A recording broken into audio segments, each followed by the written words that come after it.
Use the self-cleaning condenser function on an LG tumble dryer.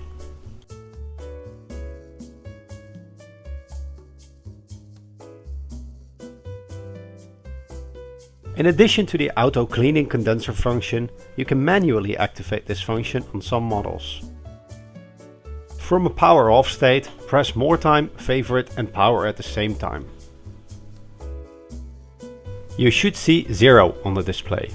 If 0 does not appear, try the procedure again. Open the door and take out the lint filters.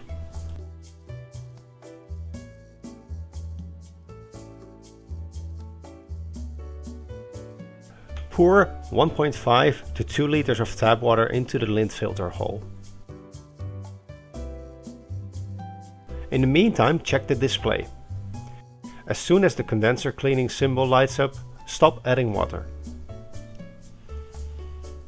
Now wait for about 20 seconds until the pump action starts.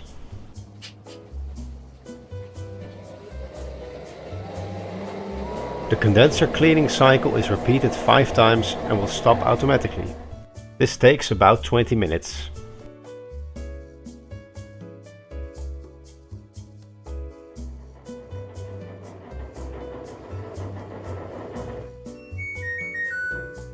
After the end jingle, you can put back the lint filters and close the door.